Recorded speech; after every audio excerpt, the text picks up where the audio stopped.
Bienvenue dans le grand numéro de Chanel, la nouvelle exposition ouverte à tous que j'ai eu la chance de découvrir.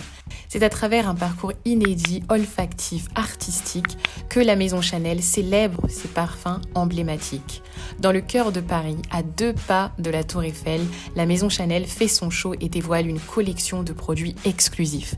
Alors venez avec moi et que le spectacle commence. Le parcours commence par un hall monumental empli de symboles de la maison Chanel, tels que le lion de Chanel et bien évidemment la fleur camélia. On se laisse émerveiller par l'histoire du parfum numéro 5, une véritable légende créée par le parfumeur Ernest Beaux et adorée des stars telles que Marilyn Monroe ou encore Nicole Kidman. Le parfum numéro 5 m'a toujours fascinée et c'est pourquoi je profite de ma visite pour en savoir un peu plus sur la fabrication de ce parfum. Au cours de ma visite, je comprends que l'ingrédient principal du numéro 5 est la fameuse rose de mai, l'une des rares roses utilisées en parfumerie. Comme son nom l'indique, cette rose est cultivée en mai et début juin et il ne faut pas moins de 12 roses de mai pour un seul flacon du numéro 5 de 30 ml. Je vous invite à découvrir l'histoire du baudruchage ou encore du ballon gonflable en caoutchouc créé en 1825. Alors, le baudruchage est une technique artisanale qui consiste à assurer l'étanchéité du flacon. Ça a été utilisé vers le XVIIe siècle dans les pharmacies, puis au XIXe siècle dans la parfumerie. Gabrielle Chanel l'a intégré à ses flacons lorsqu'elle a créé le numéro 5 en 1921. Alors la baudruche, elle nous parvient comme ceci. C'est une fine membrane d'origine naturelle que vous pouvez toucher. Je viens mettre une première goutte pour coller mon nœud et centrer le CC.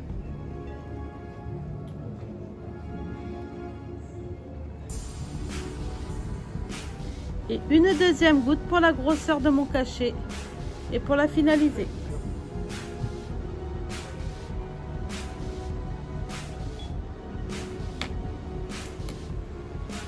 Et mon flacon est terminé. Depuis sa création en 1921, numéro 5 a été une forte source d'inspiration pour de nombreux artistes, en particulier Andy Warhol.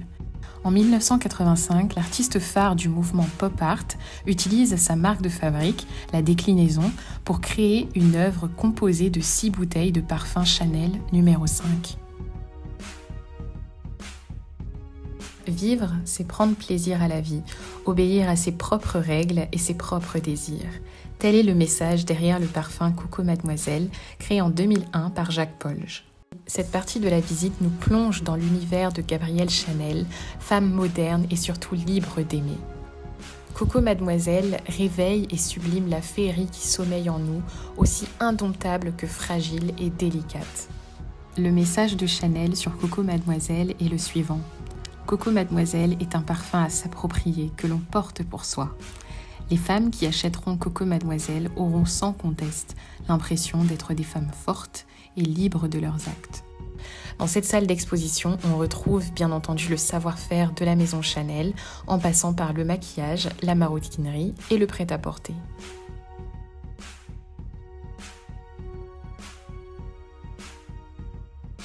Je me dirige maintenant vers la salle Bleu de Chanel.